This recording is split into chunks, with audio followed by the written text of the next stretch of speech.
Coming up next. Actually had a kidney failure some years back. And my elder brother was gracious enough to actually donate a kidney for him. And for that, I'm always grateful for my brother for just doing that. Hi there, and welcome back to Leadership with Mutondi R, the podcast that celebrates the achievement of phenomenal women. So I am Mutondi Ramaru, and I am your host. I'm also known as Mutondi R. Today, I have a phenomenal woman, an extraordinary leader, and she's going to share with us such nuggets of wisdom. And I hope you have a notepad and you're going to listen very carefully, because the things that are going to be shared here, you are probably not going to hear anywhere else. So my guest today is Unarine Masala Rausina. Yes, she will tell us why she has two surnames in a bit. So Unarine, welcome to the Leadership Podcast with Mutondi R. So can you please just share with us the journey of where you have been, where you started, up until this point? Okay, thank you so much, Mutondi, for inviting me to this podcast on this morning of a Thursday. I'm so excited to be here to share with you and your viewers about leadership. And if I can share my story, I grew up in Venda, Limpopo province, and I'm from a family of 7, 2 sisters and 5 brothers. And there's one who's late already, my brother Alinde. And growing up, I think I've got a nice background to say, because being a last born, you know, you've got those people who have already gone through life before you. So I can easily say that I had mentors even from home, even from a leadership perspective, you know. I was so grateful that I have Ambassador Charlie, who's my brother, Charlie Masala. Most people who follow leadership might know him, and he has been very influential in my life, you know, and also for leadership.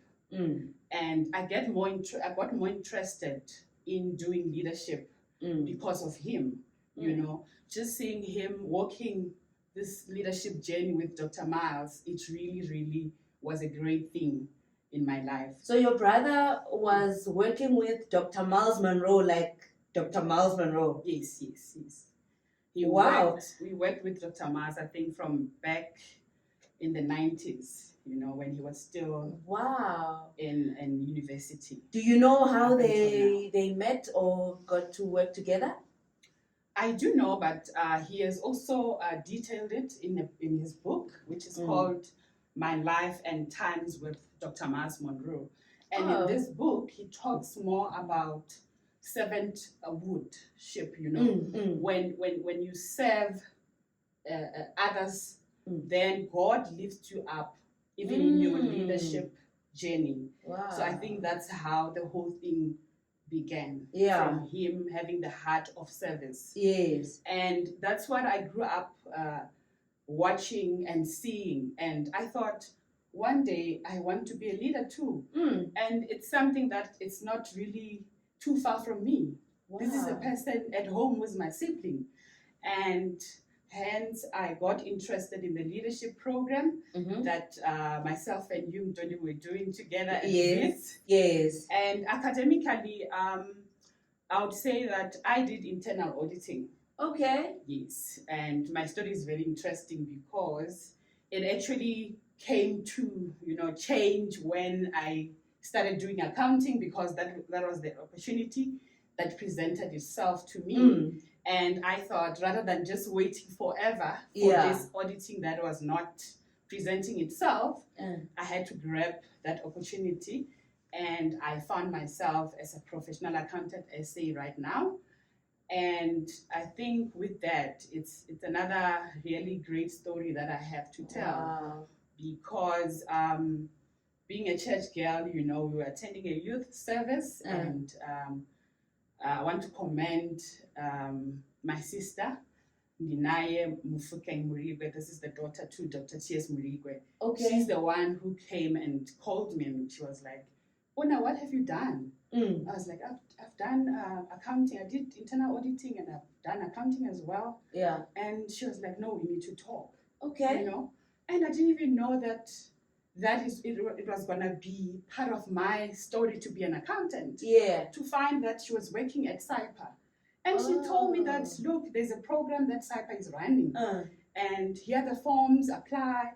And I did exactly that. And voila, I went and wrote the board exam, and I failed it. Oh, sorry. Which was not very, I think I learned a lot through that process, you know, because I never gave up on that. Yeah. I told myself that I need to continue. I don't give up easily. I'm not that person who just drops. That's a good leadership trait. Yes, I think so, because I just decided that I was gonna continue and give it a try again. Yeah. And the second time, I managed to pass. Oh, okay. And that's how my journey, the professional journey, started. And I really want to thank her. You know, even when she watches this podcast one day, I really appreciate the journey that I've walked through, and she was part of it. Oh, okay. Yes. Yeah, so I like, you know, what you are saying, and I think it's very important for us to give people their flowers. Yes. While they can still smell them. Exactly. You know, because everyone, and I think it's every leader, when you think about your journey, there are specific people who played a vital role, whether knowingly or unknowingly. Sometimes people are just being used by God, and you know, they just feel compelled to assist you. But it could have been any other person and not you. And if that person was disobedient to what God was telling them to do, then you wouldn't be where I am today. Yes, exactly. So I like that that you just want to commend the person who assisted you to come here. So I just want us to recap a bit on the, you know, what you've shared so far. So you started out in internal audit. Where did you study your internal audit? I did my internal audit diploma in the Valley University of Technology. Okay. And I did my BTech thereafter. Okay. And it was also because I had applied at UCT. You know, when you're young, you just want those, you know, and I applied UP and UCT. And unfortunately, they couldn't accept me. So now I had to take the second option. Yeah. Then that is how I then did internal auditing. Did you know about internal auditing before you went to varsity, or not really? It was just like... Not really. I just knew because my brother was also working at the Auditor General. Okay. So and he was not an accountant. Yeah. But I just knew that there was something called auditing. Yes. So I thought, okay, this one makes more sense. Yeah. Let me go. That would be my second option. Yeah. Yes. And for those who don't know, right? Internal auditing is so different from external auditing. And when you talk of the Auditor General, they actually do external auditing. So so it's very easy to get confused and think it's the same thing. And think it's the same thing. Yes. You know? Yeah, so but your career was redirected? It was redirected. It was redirected from Aftermetric. Yeah. Because of the results. What had you applied for at UCT and UP? I wanted to just do pure accounting. Just accounting. Okay. Yeah, so you were still... But at VAL, they were not offering accounting. Yes. It was just internal auditing. Oh, okay. So because that is where now I had been accepted, I had to go with that. Oh, okay. Yes. No, that's great. And I think that's another leadership lesson there. When you are not getting exactly what you want, there's always a way, you know, to do something else while you are waiting for something that you want to come about. And that's what you experienced in your journey. Happens. Exactly. Wow, delay is definitely not denial. It's not denial at all. Here I am today. Yeah, that's so inspirational. It's giving me goosebumps, you know, because it reminds me of myself as well. Believe it or not, I wanted to do engineering. When I was in matric, I applied for engineering. If you ask me the reason, there was nothing, you know, philosophical or technical about it. It was just because the people whom I knew who went to varsity did engineering. My sister had just qualified as an engineer. My other cousin was also a mechanical engineer, and it looks like, over and above teaching that we always knew our parents did, the other option is engineering. And we're like, okay, we are going engineering. Yes. Little did I know that I'll end up in this wonderful profession of accounting. Wow. And yeah, I'll share in another video the story of how I got to find out about the accounting stream. But anyway, let's continue on your journey. One thing that I like that you said earlier is that you said you are the last born, right? Yes. Normally, last borns are spoiled. If you ever hear them saying anything about their siblings, they complain about how their siblings are just, overbearing, micromanaging them, controlling them. But I feel like, I'm not sure, but I feel like it's a different experience for you, because from what you've shared, your siblings, your older siblings, have really instilled some great traits in you. Is that your experience? Yes, I think my elder siblings have done a great job in me. Big ups to elder siblings. Yes. And apart from that, my parents, I had very strict parents. Okay. But parents that would not lock you inside the house, but they will allow you to open up to opportunities. They will allow you to, one thing that you need to make sure you do was to go to church. And I think that alone makes you to be in one thing. Yes. You are able to be contained, and you're not too much exposed to a lot of things because, you've got those conferences that you are busy with attending. And so I think that really, for me, really stood out, that my parents were the way they were at the time. And I really appreciate, because, like I said, being a last born for me, I didn't feel like it was a chance for me to be spoiled. I knew that leadership is not a legacy. You can't take, because my brother is a leader, I will not be a leader because he was a leader. Or because he's a leader. I need to work on my journey of discovering my purpose. Wow. And that's what I've been doing. And I think I'm in that journey. You sound like you were mature from a very young age. Yes, I think so. I think I was, and because also, like, I'm talking about being a last born. You the people that you are watching already, they've got a certain expectation that they have of you, and that's it's true. Like, you need to be like this. Even though they're not saying it, but their life says it all. You've got you don't have an excuse not to succeed, because there are people who've already succeeded. And I had to take it upon myself that I do exactly that. Sure, wow. You're really inspiring me. And I think I just want to touch on the issue that you spoke about, about your parents encouraging you to go to church. And I'm just looking at the society that we live in now, where now it seems like children dictate, or, they sort of like guide the parents in terms of what they want to do and what they don't want to do. And there's so much bashing of, forcing your children to go to church. Why are you choosing a religion for them and all that? What is your take on that? And I know for you, it benefited you because you wouldn't be where you are. So I can speak for that. I think for me, I feel like you don't have to really force your children to choose your faith.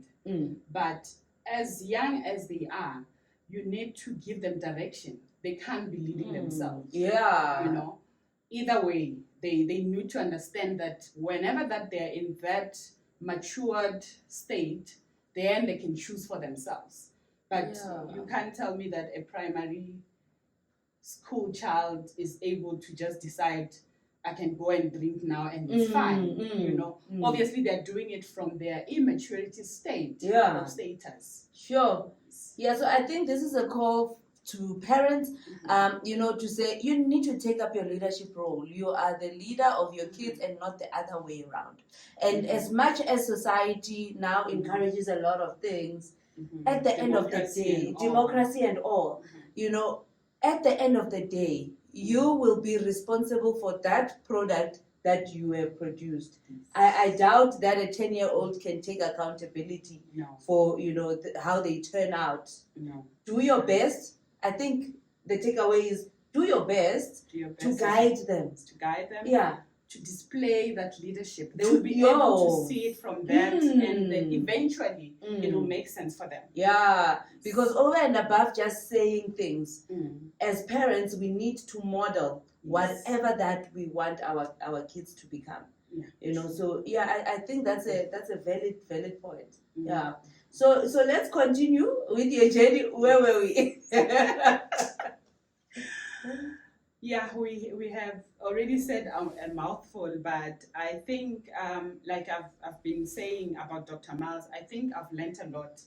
And I've learned that, you need to be in such a time where you are able to discover your purpose. Yeah. And your purpose being your reason for existence. Yeah. Why are you here? You remember at the graduation, Professor Morris was talking about that, to say, if you come here and you don't serve your purpose, are you here just you are an oxygen thief? Yeah. Because yes, you are here, and there's an expectation of you to give back what you've been given. Yes. Sure. No, that's powerful, and it speaks to everyone has a purpose. You didn't just come to earth for vibes. No. You need to make time and commit to find that purpose, and I always say as early as possible. True. So you spoke about servant leadership. I want you to just tell us how that has worked for you, how that lesson has worked for you, and how are you applying it in your life in general, not only the professional life. How are you serving in the different areas of your life? Mutondi, I think that is very important to have servanthood kind of a mentality in everything that you do, because we need to lead by example. I can't give you the leadership that I don't have. It has to start with me. Yeah. Personal leadership is very important. Yes. Self-leadership. Yeah. You need to know that, am I fit enough as a leader?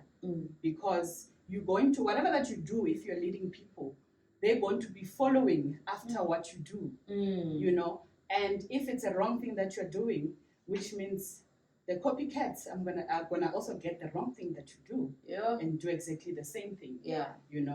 I think there's an example that Dr. Miles uses about an army of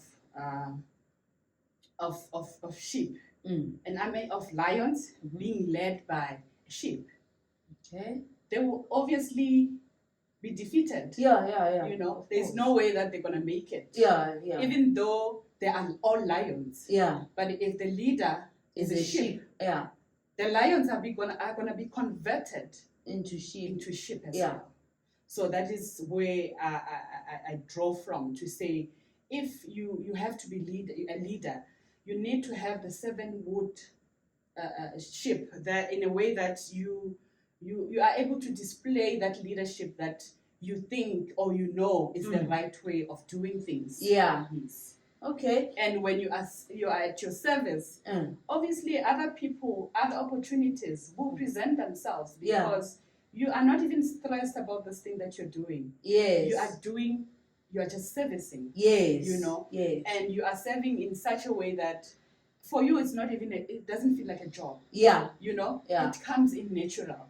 Because it goes back to purpose. You are serving your purpose. And purpose cannot be expensive for you if it's becoming natural. Because it's things that you already have it within you. It's within you.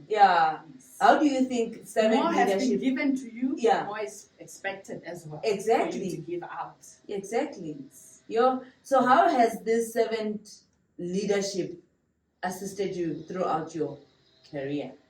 I think just from the example that I gave of Dinaye Muligo Mfukeng, Yeah. who just came out. It was because I was there church serving. Okay. And I don't know what happened to her to actually just decide one day and ask me. Yeah. But I'm being found on service. Yeah. On serving others. Yes. And which is what I do continuously. Even today, I still do that. Okay. You know, sometimes it comes to a point where you are in an event and you are just doing that ordinary work. Yes. And some people don't even know what you do. When Wow. they realize who you are, who you really are, they can't believe that you even serve as an usher. Yeah. So you don't have to graduate those God-gifted ideas that you have. Yeah. You know, anything that is God-gifted, you need to nurture it. You need to continue in those footsteps because there is power in serving others. Sure. Okay.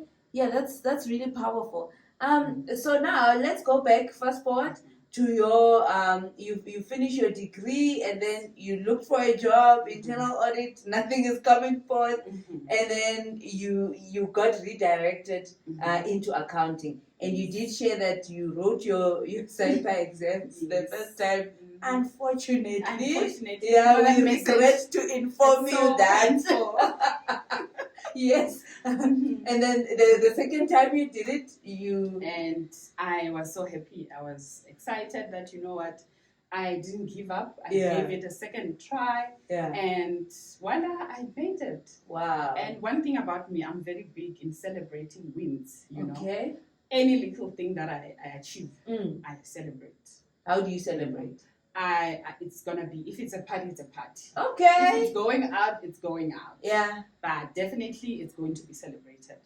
And I do the same even with my team. You know, I want to encourage celebrating wins even from my team. Yeah. Because it's very important. It encourages you to actually do more, you know. Yeah. It encourages you not to stop in whatever that you are aspiring to do.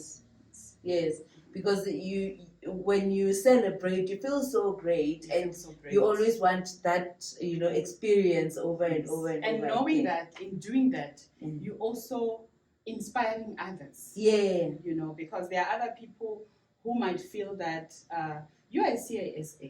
Yeah. Right? Yeah. I'm a professional accountant SA. Yeah. You know, it might feel like, okay, this one is not the one, it's not, you know, that big. Yeah. But there's somebody who's just dying just to get to your level. Yeah. You know? And sometimes we make a mistake of not celebrating where we are. You know? That's celebrate true. Where you are. And you celebrate where you want to be when you get there. When you get there. Amen. I think that's powerful. Yes. Yeah. Okay, so that's great. And now you are a professional accountant SA. Yes. Well done on that. And that obviously contributed a lot in you becoming a leader today, right? So tell us about, you know, your experience of leadership where you currently work. I think it has been a great journey because where I work, I started as a junior. Okay. So which then confirms that I am the leader that I was aspiring to be. Yeah. Because here is a young me who started at zero, and through encouragement of leadership, I then worked through to the place where I am now. And after doing my BTech, I forgot to share this.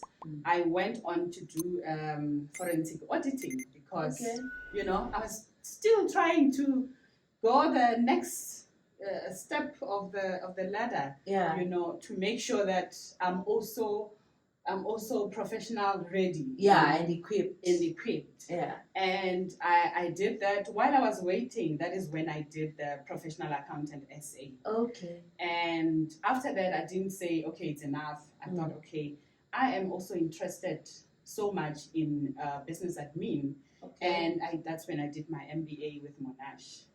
Wow. And yes. So studying is your thing. Studying. You are people of books. You know, I'm not an A student, you know, but I always wanted to show that anyone is capable. You know, Luke 1:37 says that nothing is impossible with God. Yeah. So, and I live by that verse because I have seen God working through me and through my life journey, and to be able to see me. I know myself. Maybe others would, when you see me, you just think, okay, wow, she's there and she's done this 1, 2, 3. But I know it was not easy. It was a journey of perseverance. Wow. It was a journey of all hard work put together. Yeah. Knowing that I need to achieve, I need to finish whatever that I've started. Sure. I need to inspire the other people that looks at me. Because when we live our life, sometimes we are not aware that you've got a lot of people that are your mentees who don't actually necessarily come to you and say, Mutondi, please mentor me. Yeah. But just from watching you, they learn a lot. Yeah. You know, so that's how my life has been. Sure. And when I get testimonies of people that have been watching me without me being aware, it actually motivates me to continue doing more and more of what I've been doing. Okay. I know a lot of people, you know, when someone says you inspire me, there are people who take it as though you're putting me under unnecessary pressure. How is that experience for you? That experience for me is different. Yeah. I feel motivated. Yeah, to do. It's what actually encourages me. Yeah. Because I have people that, you know, I've assisted, you know, with sharing my story.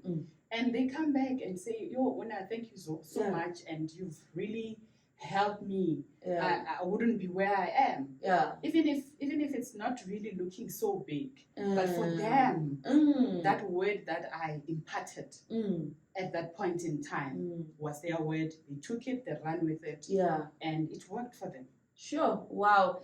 And sometimes when you give out such words, for you it's nothing because for you it's purpose. Yeah, it's purpose. You're just doing what you normally do. Yes. The things that you normally say. Naturally so. Yeah, and imagine if you were not gonna live in purpose, you are robbing the next person of what they could potentially get from you. So you started as a junior. I started as a junior. And then what happened? And you know, my director, Mr. Swana, he's a CASA as well. Okay. And he said, you are a leader.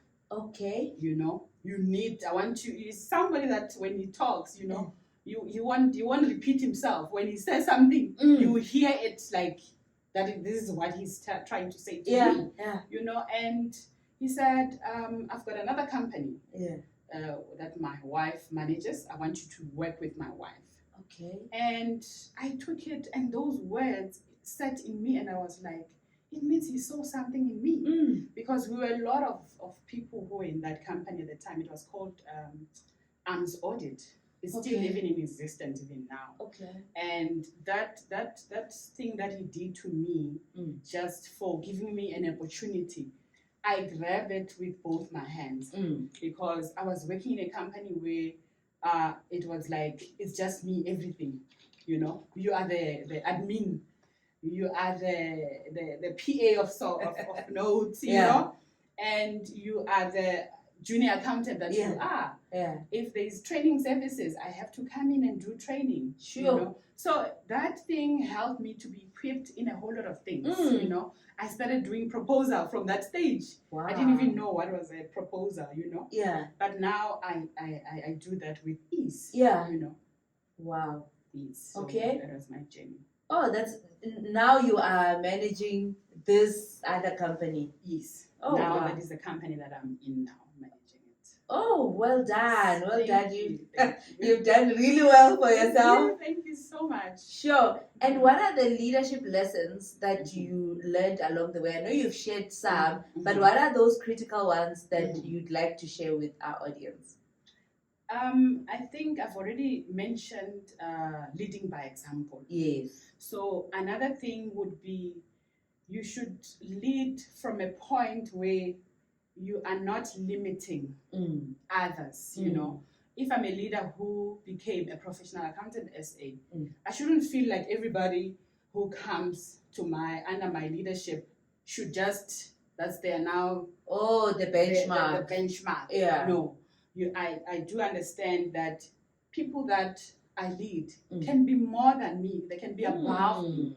You know, that's one thing that I've put for myself. That's to amazing. Say, you know, Yeah. yes, I want to see others grow, even go beyond me. And for that reason, I would feel like I've really served my purpose, because my purpose is to make sure that others also discover their purpose, and their purpose might be bigger than my purpose. Yes, you know? Of course. Yes. You know, and I'm so excited when you say this, because I had to learn this as a lecturer, right? So I'm a lecturer. There are students that I've lectured maybe since 2015. Right?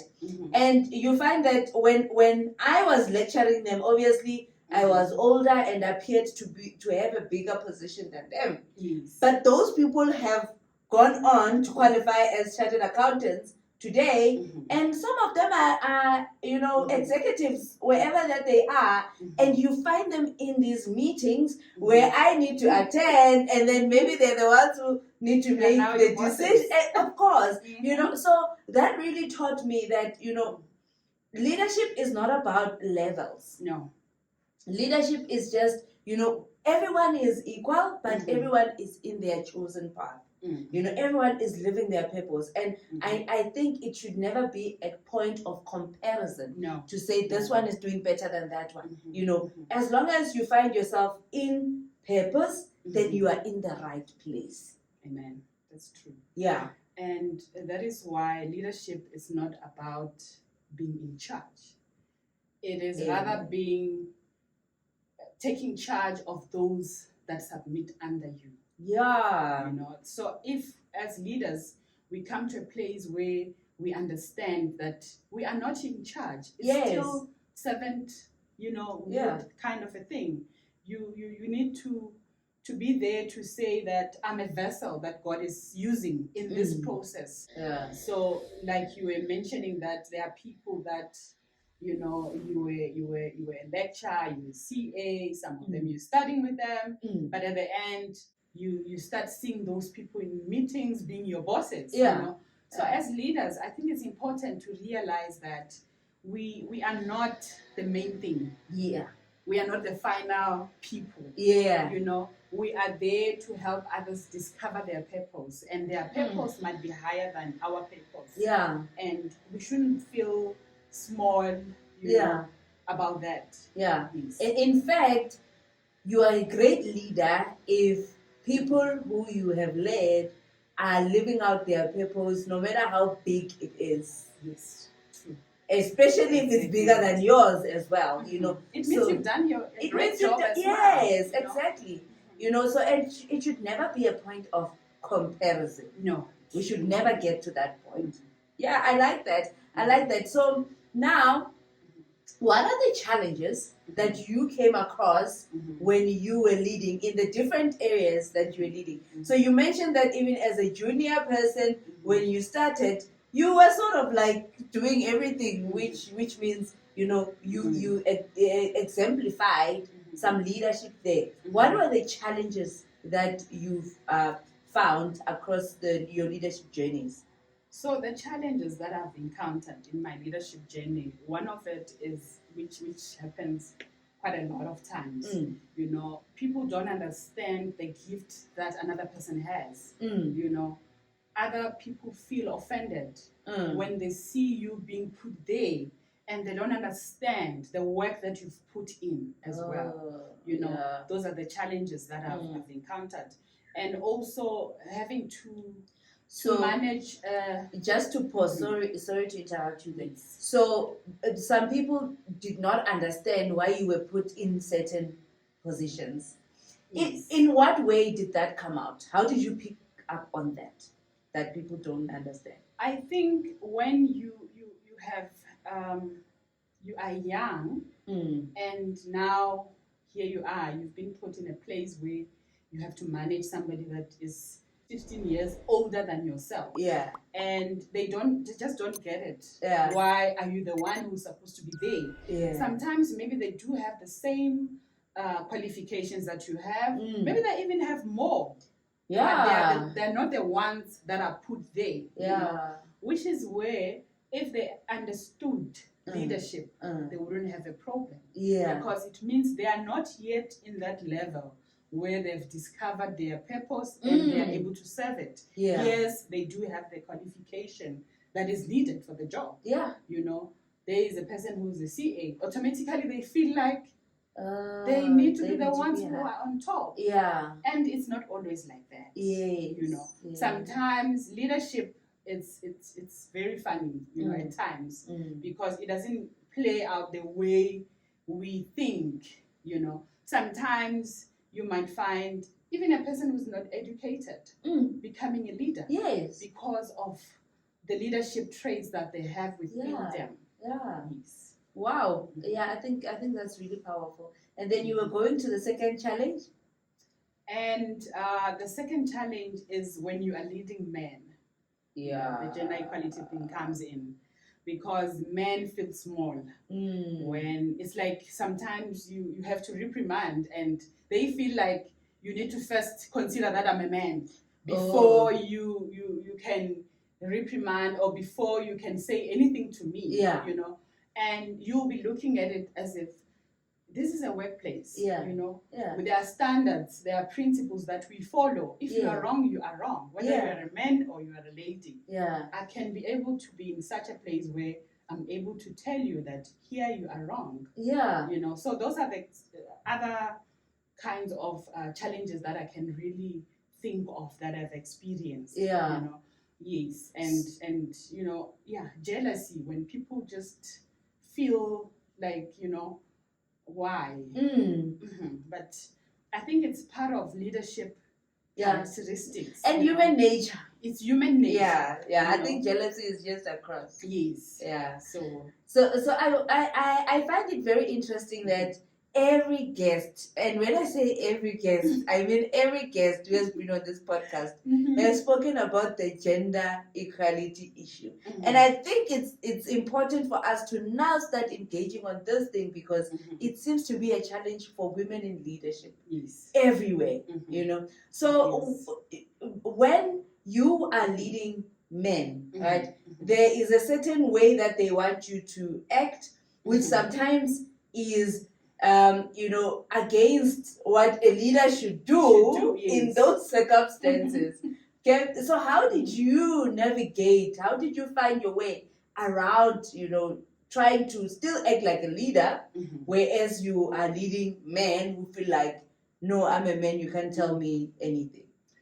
Mutondi, I think I've realized that the power and the authority that you carry as a woman, it can't be changed by anything. It can't be moved because there's somebody who's feeling uncomfortable. Yeah. You need to still live out your life fully. Yeah. Serve your purpose fully. Yeah. And for some reason, I think these people tend to adjust. Okay. Because you can't compromise your leadership principles just to make sure that other people are comfortable, such as men who are just feeling small because they are being led by a woman. Yeah. So you continue doing the right thing and the other things will fall into the same. Yeah. We'll realize that we need to adjust. Yeah. I find it so powerful. That's powerful because, it's just reminding us that you don't need to diminish yourself. No. And the skills and the authority that you have just because there are people who are uncomfortable. Like you're saying, they will adjust. They will adjust. Eventually. So eventually, because when you are committed to living out your purpose, that's it. You cannot do it to please this and that and the other person. Yeah, so I like that. So now I want us to touch on, you're doing a lot of things. Managing a company, you serve in church, and I think a lot of other things, on the side as well. And over and above that, you are a wife, right? Exactly. How do you get to manage all these things? Sure. I must say that I have a very supportive husband. Okay. You know, even when I was graduating last week, he was even telling me, he was there at the graduation, he was Yes, I saw. let's go and fetch my certificate. Because he knows that there's a work that is put in as well. You know? Yeah. Sometimes I'm traveling at work, you know, I come back, there's an assignment. You know how we're attending online. Yes. And sometimes I'm driving. Yeah. You know, you won't really pick up everything that happened in class. Yeah. And you have to revisit and the notes and also listen to the recordings. Yeah. That's how I was actually trying to manage all that. Yeah. And my husband was there supporting me when it's time to submit. Sometimes submit 1:45, you know, because of the pressure. I know those moments. You know those moments, and I really want to thank my husband as well, because he did a lot of work as well. Wow. In the woman that I've become. Yeah. And you know, sometimes we forget to really appreciate our husband. We feel like it's my husband, he needs to do it. Yes, you know. And I've realized that it's not every husband who does what my husband might be doing in supporting, as a supporting system. Yes. You know. And I really think that really helped me to be able to navigate through our home situation, you know, and making sure that if it's cooking, sometimes we will also cook, you know. And if it means waking me up when even the alarm is ringing but I can't hear it, you know, you will have to do that because he knows my program. Wow. He knows there's a system that I'm following. He knows that, okay, there's something that we call PDP. It's personal development program at church, you know. Okay. I'm from a church, a community where it actually empowers its partners, its members, you know. So they've got that program that they run, and I've got an accountability partner as well. Okay. From church. Wow. You know, I've got somebody who say, you said you wanted to study leadership program. How far are you? You know, are you winning? Is there any challenge? You know, somebody that you meet and you discuss these things. And that was Ambassador Maped. That's amazing. You know, she was also supporting me through the journey. Yeah. And I think that's how I can't really take all the glory. Yes. It's coming from all that, you know, because at church I also serve at the executive committee, you know, and they've really taught us a lot about leadership. Yeah. And maybe that's why it comes so easy. Yes. You know? So navigating through daily life challenges, it becomes easier for me. Yeah. Because I do have meetings that I need to attend for church. I've got work. So it's like zoom all day long. And sometimes at night. Sometimes at night, you know. Yeah. So that's why I was really saying that I really thank my husband as well for being part of that, because if you don't have that support, really, you can't be able to win. Yes, I like that. And another thing that all the guests say as well is the support system from their husbands or partners, you know. So do you mind just sharing your journey with your husband?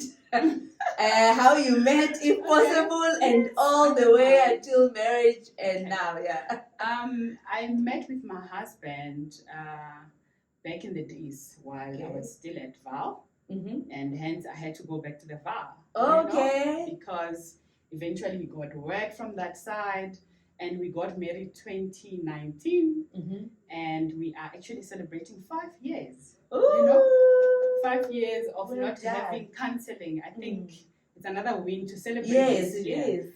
And not that I'm saying counseling is wrong for those who need it. Yeah. But I just feel like it means we are in the right path. Yes. You know. Yes. And I have my husband is very loving. He's loving. He's supportive. You know, he's one person that says every time, go for it, you make it. Like even coming to the studio today, you know, I was feeling a bit tired, you know, that anxiety, but he said, no, I know you. Once you start talking, you will make it. Look at you now. You know, and I think that is my journey that I can say. I have a very, very loving husband, and I am happy. Yeah. You know, I can't really complain of anything, Wow. like anything. That's amazing. So you said earlier when we were talking, you said you guys got married, COVID, and can you just tell us that experience? Oh, okay, yeah. So what happened is we got married and we didn't do the process of signing. Yeah. Hence, some people will still wonder why I haven't changed my surname. You know? Yeah. It has just been from the place of not getting the time really. But Yeah. it's something that we need to still do. Yeah. You know, because for me, it doesn't actually mean anything. You know, it's just another tradition that we do. Yeah. You know, because the contract has to be in your heart. It has to be in the life that you live. Yes. People are crying today. Yeah. Being married, having all the 50-50s. Yes. You know, so for me, it doesn't really mean anything. Yeah. It's just a formality that I need to do. Yeah. You'll get to it when you get to it. Get to it when I get to it. Sure. Okay, so and now you currently don't have kids. No, not yet. Oh, okay. Any plans to have? Yeah, so we have to. I think we've really worked so hard, and everything that we thought, you know, it will disturb us if now we have kids, you know, we're still a small family. And another thing that I learned from counseling with Dr. T.S. Murigo was, you know, you need to have that time to bond with one another. Yeah. And I'm not saying it's wrong for people who get married and then have a child same time. Yeah. It's their own journey. Yes. And for my journey, I've told you that I travel a lot. Yes. You know, so imagine if I have that starting life, the driving early mornings to work, and you know, I needed to work out as well with my family, which way would work out better for us. And that's what we're doing exactly. Oh. And we are not late. We are on track. Yeah, you're on track. Yeah. Okay. No, that's great, and I wish you all the best. Thank you so on much. that. Yeah. So earlier on, you shared that you lost your brother. You know, you are 7, and then one of them unfortunately has passed on. Yes. How was that experience for you, and how did that come about? Wow. It's like, you know, that is one thing that I really, really affected my life, you know, because my brother passed during COVID, you know, that time when people were dying and it was just up and down of a whole lot of things happening. Yeah. And we were together in Venda, and I just left, I think, after 3 days. Then he told me that he was not feeling well. And this is a brother that I stayed with after my varsity life, you know, starting to work up until 2019 when I got married. And his name is Unarine Masala. And he actually had a kidney failure some years back. And my elder brother was gracious enough to actually donate a kidney for him. And for that, I'm always grateful for my brother for just doing that. Yeah. Although that we do know that we were all willing to say, we are here, you know, young as I was doing matric at the time when he needed, because both of his kidneys were failing.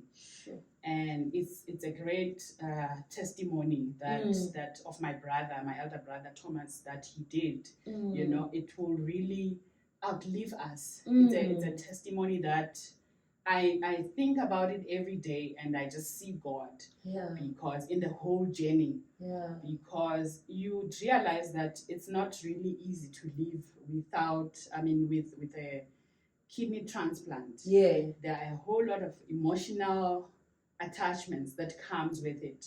Is it? Know, because you live on tablets, you know. Okay. The rest of your life. And you are no longer the same per se, 100%.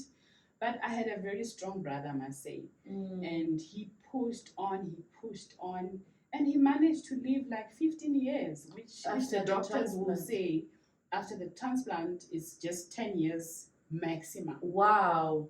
You know, but I think as a family, we really saw God in the whole process, Yeah.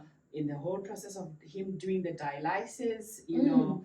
up until the time when he had now received the kidney, and he was living with a kidney that he got from the brother, and he was still a hard worker. I think that's what really motivates me as well, because if you are not sick, if you are everything is fine with you, what stops you? Yeah, if someone with a certain sickness can do it. Yeah, my brother was a chemical engineer. He would travel, even outside countries. He would go to France. He would go to Australia. I can't remember the other countries. Yeah. But you would look at him and think, wow, here's a man who's not giving up in his life with this condition, but he keeps on pushing to see the next day, And with that, and staying with him every day, I think it also built me to being the woman that I am today. Yeah. To be strong, to really realize that sometimes in life there are challenges that we're gonna meet, and when that happens, when you are in God, it finds you in the right space to be able to navigate life, even though you have such challenges. And anytime, anywhere you find my brother will be a happy person. Wow. Most people even knew that he had that challenge after he had even passed. Wow. People that met him after. Yeah. Because he was living life to the fullest, Sure. He was giving his all, even after all those circumstances. Wow. And that really, really, really motivates me every day. Yeah. And how have you found the journey after his passing? For you did say he passed during COVID. Yes. And was it COVID related when he passed away? It was not really. I think also it was time for him, because like I said, it's gonna be like you live 10 years. Yeah. But for him, he even lived up until 15 years, because the night before he sent me a message and he told me that he was not feeling well. Yeah. But because it was happening at the same time of COVID, then it was just, like it's under one umbrella of COVID, Yes.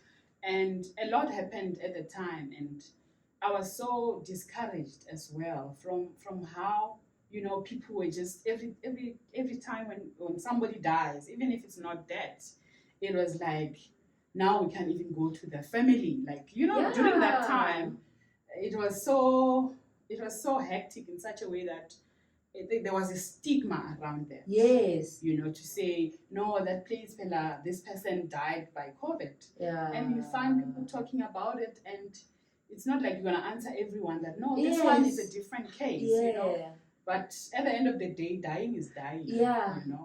But I think also from that whole journey, I've learned a lot.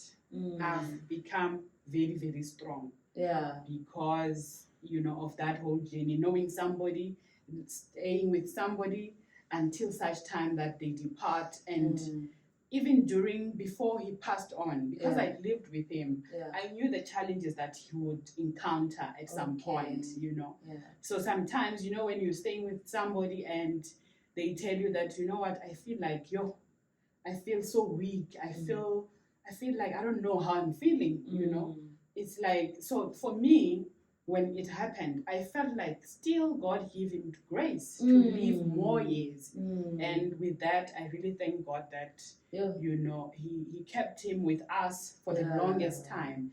And that was really, really great too. Wow. Now I do understand when somebody has both kidneys failing, it just means death from the word go. Sure. But he's thrived through 15 years. Yes. Wow. I like how you have a positive outlook from the whole experience. And just to take you back, the reason why I'm asking, about the his death happening during COVID, because I also, experienced, some death in the family during COVID, and organizing those funerals was not easy.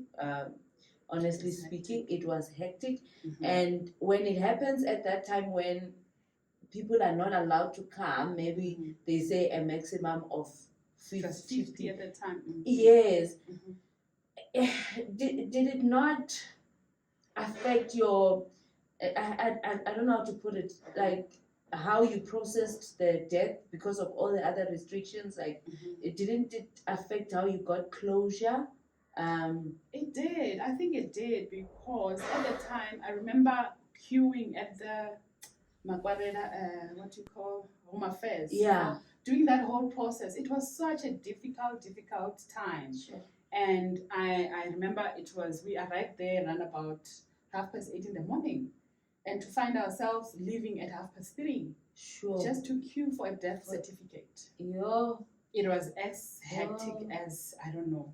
Yeah. But yeah, I think those times really made it so difficult to say one can find closure. Yeah. Hence, I'm in a journey where I think I feel better now, you know, because the 2 previous years from 2021, because we passed 2021, it was really stressful for me. It was like really too much, and I felt like, you know what, this is too much. Yeah. You know, you miss that person, and you try and think about it to say, did it have to happen this way? Yeah. Maybe if it didn't happen during COVID, you know, it Yeah. would have been a bit better. But at the end of the day, I have a quote that I like from Dr. Mars, that death, what does it say? I'm losing my train of thoughts because of the whole issue I was talking about. Yeah, but he puts it in such a way that the most tragedy, it's not death, but it is life without a purpose, you know, because we understand death, you know, we are able to know that anyway, we were not here to live forever. We know upfront. But it's something that you need to, it won't just, that verse won't just happen like that. You know? You still need to go through the whole process of grief, but at the same time we know that we don't grieve forever. You know, there's that time when you realize that, but God was great. There are other people who don't even get an opportunity to even receive a kidney. So if you could even have a brother that feels like, I can gift my sibling with a kidney, that is a big thank you to God as well, you know, on his behalf, because if that didn't happen, then he would have died the 15 years that I'm talking about. Before, you know, because it happened in 2005, 2004, 5, somewhere there, I can't remember. I think it was even earlier than that. And he was quite young. He was young, he was 25. Sure. And he had just started his, he was a chemical engineer, as I said, but he pulled through. You know, that's one thing that really motivated me, because, you know, sometimes when you look at somebody and you feel pity for them, you feel like, you know what, even themselves, they're not encouraged. They feel like it would have been better for me to just die. You know, when you realize this person is full of life, it actually motivates you, the person who's not sick, to say, I can't also now look like I'm crying for this person. You know, because they are not crying. That's true. So I've learned a lot through that. And I told myself that I wanted to, rather than saying I'm going to seek counseling, I needed to I told myself this is a journey. I'm not going to heal by one day. This is somebody that I stayed with for long. There's somebody that I knew very well. So obviously it won't be, I can't cover it up and say, well, after tears, done, another story. I'm a Christian, I understand death. I do understand death, but I need to process it as a human being. 100%. I like what you just said now, and I commend you for this positive outlook on you know, the death that happened in the family, because most of the time when, you know, we experience death of a loved one, even if you're a Christian, it's painful. It's painful. It hits you, and sometimes some people get to a point where they question the existence of God. God, why? You know, and such things. But to see you just carrying it graciously, and also appreciating that it's a journey. It's not, you can't just get over it. I lost my dad a couple of years back, but I can tell you that, there is still a space or a void that can never be filled by someone else. You just learn to, live with it and make the most of your time here on earth, because one thing that death does is make you reflect also on your own purpose. True. To say, if anything can happen today, am I happy to meet my maker? Because those who have departed ran their race. They ran their race. Yeah, and they are done. Yeah. So thank you for also sharing that quote by Dr. Miles Monroe. We also live by it. My husband is a fan of Dr. Miles Monroe. I shared with you earlier, and you were so excited when I was sharing with him that Miles Monroe used to come to Unarine's house when she was growing up. So yes, I grew up seeing Dr. Miles. That's the honest truth. It's handshake, hugs, because my brother was working with Dr. Miles, at a closer range. Yeah. So it was easier for us to, any leadership conference that is happening, I'll be there serving. Wow. When he went to Venda for the first time, it was my brother who actually. Oh, you were that family, yeah. Yes, we've been that family. We are not from the richest of them all, but I can say leadership-wise, we are rich. Wow. Yes. Oh, that's powerful. I'm yet to meet another person who, was breathing the same air with Miles Monroe. Yes, and for that reason, even now, we my brother and the other people that he was working with, they are still continuing with his legacy. Yeah. And this year marks 10 years of him passing, and we're gonna have a great celebration. In memorial of him. Yeah. For the great work of leadership that he has imparted to South Africa as a whole, because he was not somebody that is only church focused, but he believed that the kingdom was for everyone. Yes. So 100%. I think I really appreciate just being in the family that I am in, having all these opportunities that are there for you. Wow. That's why I didn't want to miss any, because I realized that it only can be God. Yeah. It only can 100%, be God. 100%. It's strange that you're saying Miles Monroe passed away 10 years ago, and I'm trying to reconcile it in my mind, because it feels like it was just now. And his leadership videos are still... They're still alive. Yeah. They kept alive. That's what happens with leadership. Yeah. He himself mentions it in his books to say, and even in his videos, to say, great leadership is the one that lives after you. Yeah. If when you die, it dies with you, then it wasn't great leadership. 100%. And amazingly, at the time of his passing, my brother was with him at Bahamas. Really? And on the day, we had a lot of people coming, because I had remained in his house. Yes. So we had a lot of people coming, trying to sympathize with us, because they thought my brother also had died. Oh. And on that day, my brother was not with him. He had just gone to the next town, he had another conference somewhere. Yeah. In the evening, they were gonna again meet and continue where they were, So you can imagine that whole experience. I remember very well, is the time I was writing my exams. Yeah. And in the morning when I was leaving, people are arriving with flowers and just to come and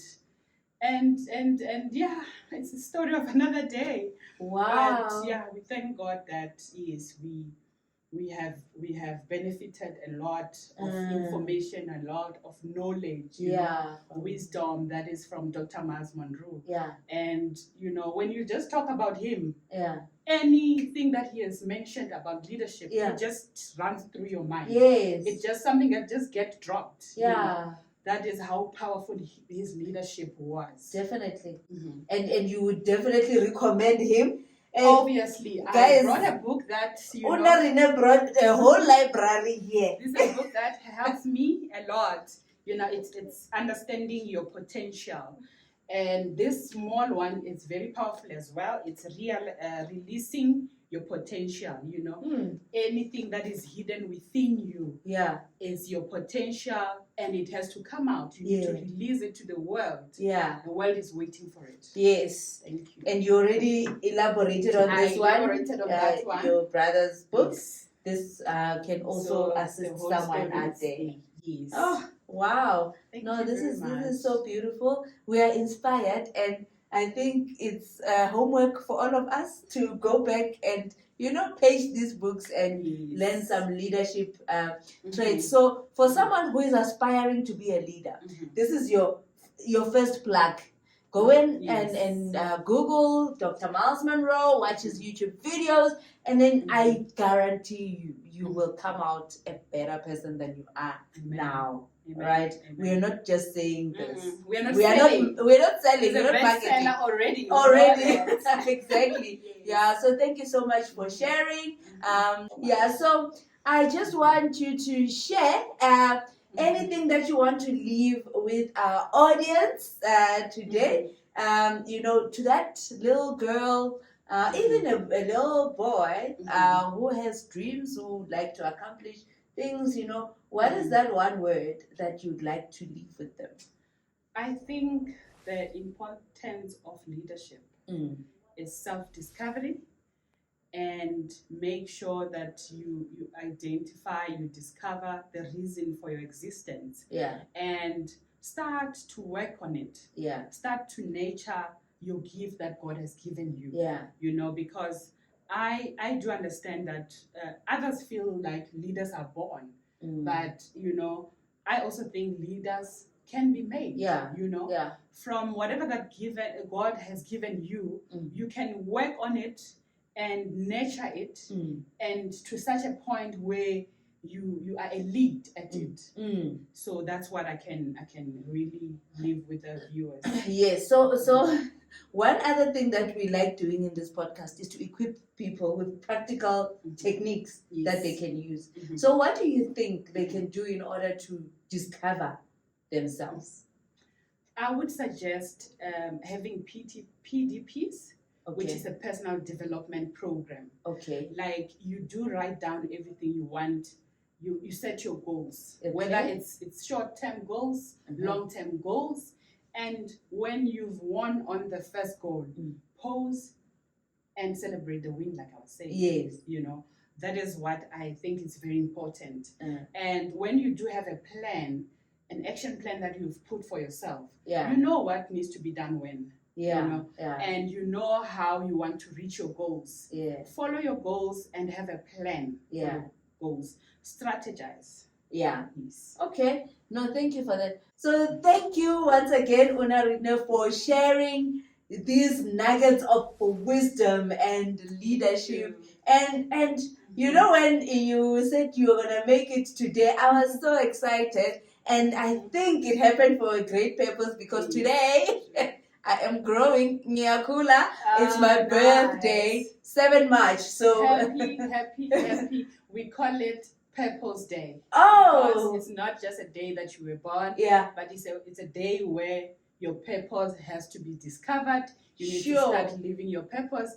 And I'm so grateful to see you living your purpose. Just starting the whole podcasting, it really takes, somebody who's motivated by some kind of leadership. And thank you that you are doing exactly that. You are serving your purpose. Happy Purpose Day. Enjoy your day further. Oh, thank you so much. Can I get a hug? It's the best birthday message that I've ever had. So guys, when you wish me a happy birthday, it's Happy Purpose Day. All right. So thank you once again for tuning in. And I hope that we are sharing information that is helping you, because after you listen and watch us speak, you need to get down to the doing. We are here to inspire. So inspiration means we ignite that fire and then you start running. Then you come back and refer for more techniques and we will be happy to share. So from Mutondi R and the Leadership Podcast, we appreciate you. Please don't forget to subscribe to the YouTube channel. Leave a nice comment. I always love going through the nice comments, especially the ones with the hearts.